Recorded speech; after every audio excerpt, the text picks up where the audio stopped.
ದೆಹಲಿಯ ವಿವೇಕ ವಿಹಾರ ಬಡಾವಣೆಯಲ್ಲಿ ಇಂದು ಬೆಳಗ್ಗೆ ವಸತಿ ಪ್ರದೇಶವೊಂದರಲ್ಲಿ ಭಾರೀ ಅಗ್ನಿ ಅನಾಹುತ ಸಂಭವಿಸಿದ್ದು 9 ಮಂದಿ ಮೃತಪಟ್ಟು 20ಕ್ಕೂ ಹೆಚ್ಚು ಜನರು ಗಾಯಗೊಂಡಿದ್ದಾರೆ. ಗಾಯಾಳುಗಳನ್ನು ಸಮೀಪದ ಆಸ್ಪತ್ರೆಗೆ ಚಿಕಿತ್ಸೆಗಾಗಿ ದಾಖಲಿಸಲಾಗಿದೆ.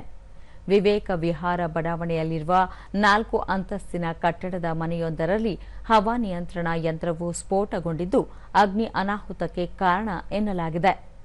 ಸುದ್ದಿ ತಿಳಿದ ಕೂಡಲೇ ಪೊಲೀಸ್ ಹಾಗೂ ಅಗ್ನಿಶಾಮಕ ಪಡೆ ಸ್ಥಳಕ್ಕೆ ಧಾವಿಸಿದ್ದು ಕಟ್ಟಡದಲ್ಲಿದ್ದ ನಿವಾಸಿಗಳನ್ನು ರಕ್ಷಿಸಿದ್ದಾರೆ.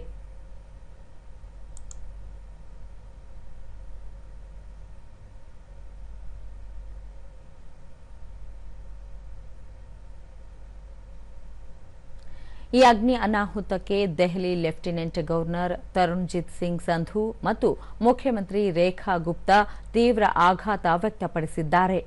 ಸಾಮಾಜಿಕ ಜಾಲತಾಣದಲ್ಲಿ ಲೆಫ್ಟಿನೆಂಟ್ ಗವರ್ನರ್ ಈ ಅವಘಡದಲ್ಲಿ ಮೃತಪಟ್ಟವರ ಕುಟುಂಬಗಳಿಗೆ ಸಾಂತ್ವನ ಹೇಳಿದ್ದಾರೆ.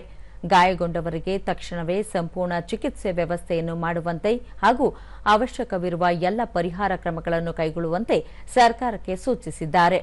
ಮುಖ್ಯಮಂತ್ರಿ ರೇಖಾ ಗುಪ್ತಾ ಸಹ ದುರ್ಘಟನೆಯಲ್ಲಿ ಮೃತಪಟ್ಟವರ ಕುಟುಂಬದವರಿಗೆ ಸಂತಾಪ ವ್ಯಕ್ತಪಡಿಸಿದ್ದು ಸ್ಥಳೀಯ ಆಡಳಿತ ಹಾಗೂ ಪ್ರಕೃತಿ ವಿಕೋಪ ನಿರ್ವಹಣೆ ಸಂಸ್ಥೆ, ಅಗ್ನಿಶಾಮಕ ಪಡೆ ಹಾಗೂ ದೆಹಲಿ ಪೊಲೀಸರು ಜಂಟಿಯಾಗಿ ಕಾರ್ಯಾಚರಣೆ ನಡೆಸಿ ಹಲವರ ಜೀವಗಳನ್ನು ಉಳಿಸಿದ್ದಾರೆ.